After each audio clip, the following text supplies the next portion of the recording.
Assalamualaikum warahmatullahi wabarakatuh. Selamat datang kembali teman-teman untuk pembelajaran kita di mata kuliah Data Mining and Information Retrieval ya.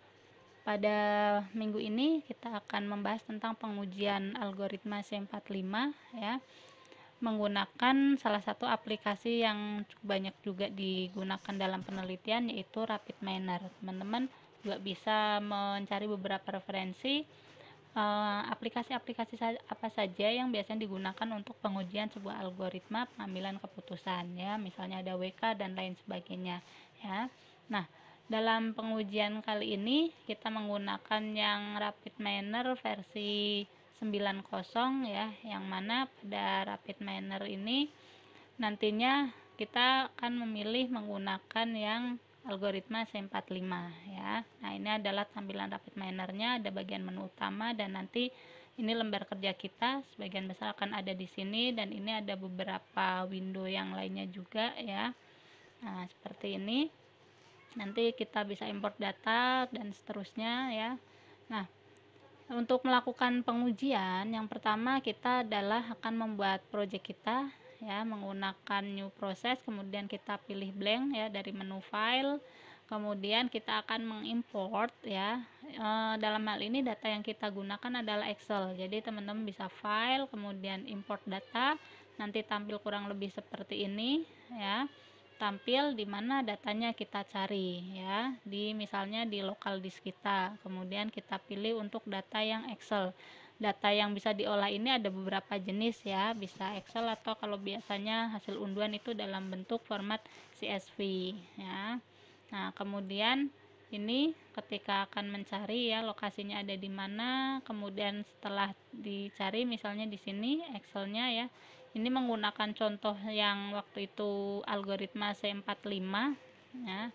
Nah, kemudian ini tampilan datanya setelah kita klik next ya, di sini juga kita klik next.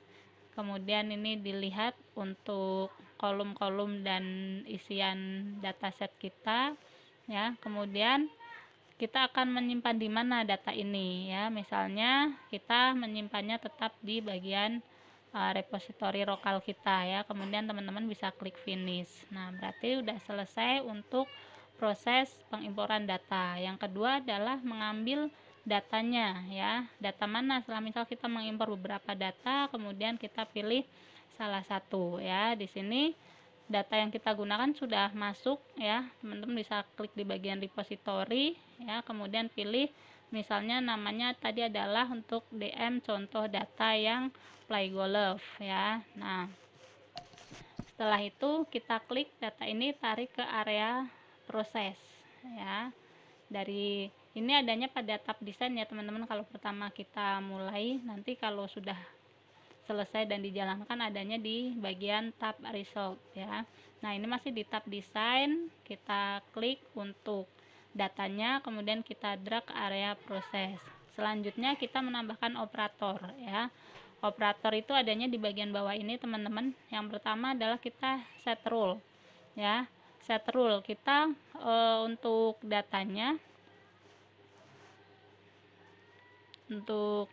nah di sini datanya itu nanti adalah hasil akhirnya atau kelasnya atau label kita adalah play, yang mana isi playnya itu adalah yes or no berdasarkan pada beberapa kriteria, yaitu ada outlook, temperatur, humidity, dan windy ya. Nah, kita sudah menambahkan set rule-nya, kemudian di sini nanti rule-nya diganti berupa kelas, atributnya yaitu play ya. Nah, di sini kita set rule-nya yang bagian bawah ya. Ini dicari set rule, operationnya, kemudian parameternya ya. Nah, ini parameter, sini parameternya kita pilih play, kemudian targetnya adalah label. Selanjutnya operatornya kita akan menambahkan split validation. Split validation ya, ini untuk validasinya yang nanti akan menghubungkan untuk data kita outputnya nantinya apa, dan juga untuk rule-nya ya. Jadi validation di sini kita cari split validation, kemudian drag ke area proses ya. Setelah kita menambahkan validation, kita menghubungkan masing-masing node-nya ya. dari data kita, kemudian yang set rule-nya dan validasinya. Setelah kita hubungkan masing-masing semuanya ini dengan outputnya juga, ya kira-kira hasilnya nanti apa, itu kita melakukan validasi. Nah, untuk melakukan validasi adalah double klik pada area validasi ini sehingga tampilan jendelanya akan berubah, teman-teman. Ya, kita akan cari di bagian operator sini, yaitu nanti decision tree. Teman-teman tarik dan masukkan ke area validation, kemudian ke area training, ya ini ada dua soalnya, ada training dan testing. Nah, yang decision tree itu di area training, kemudian ada operator play model, ini masuknya nanti di sini bagian testing, dan ada performance classification, ya. Nah, nanti semuanya ini dihubungkan sehingga, ya ini koneksi ada di bagian atas, klik ini supaya terhubung, ya. Nah, kalau misalkan semua sudah dihubungkan dan rule-nya, ya aturan-aturan langkah-langkah yang kita lakukan itu udah benar, maka hasilnya kurang lebih akan seperti ini, ya. Jadi hasil penyelesaian masalah dari metode decision tree ini, hasilnya yang kita peroleh adalah setelah dihubungkan semua, ya decision tree-nya, play model dan performance-nya, sehingga diperoleh hasil.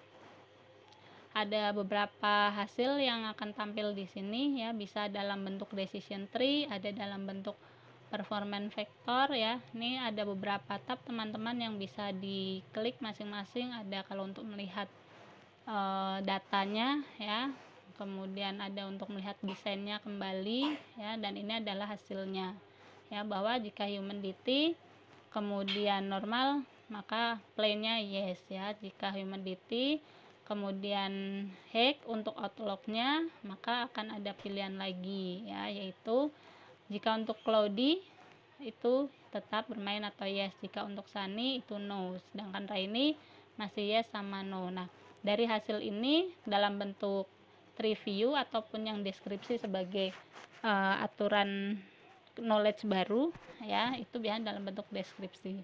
Jadi keterangan yang di atas tadi, kalau yang merah ini adalah yes artinya bermain, dan yang biru menandakan warna no, ya. Jadi di sini terlihat knowledge barunya berupa aturan, ya, bahwa untuk yang humidity-nya high, ya, yang ini humidity-nya high itu ada beberapa kondisi, ada cloudy, rainy, dan sunny, ya. Yang cloudy-nya yes berarti hasilnya yes, yang rainy itu hasilnya no, ya, dengan ada dua jawaban play, no, dan yes masing-masing satu, ya. Kemudian untuk sunny ini hasilnya no, ya. Nah, kalau humidity-nya normal itu adalah yes. Jadi kalau normal otomatis semuanya yes, yaitu bermain. Performance vektornya di sini akurasinya 75%, teman-teman. Bisa juga akurasinya ini semakin tinggi semakin baik. Artinya kalau misalkan datanya semakin banyak dan datanya itu terisi semua dengan baik dan benar, biasanya performance vektornya itu akan semakin tinggi, ya. Oke, teman-teman bisa mencoba mulai dari mendownload RapidMiner-nya di lampiran yang ada step by stepnya, kemudian melakukan instalasi dan mencoba untuk melakukan pengujian algoritma untuk C4.5 ini menggunakan data latihan, ya. Terima kasih teman-teman atas perhatiannya. Assalamualaikum warahmatullahi wabarakatuh. Semoga bermanfaat.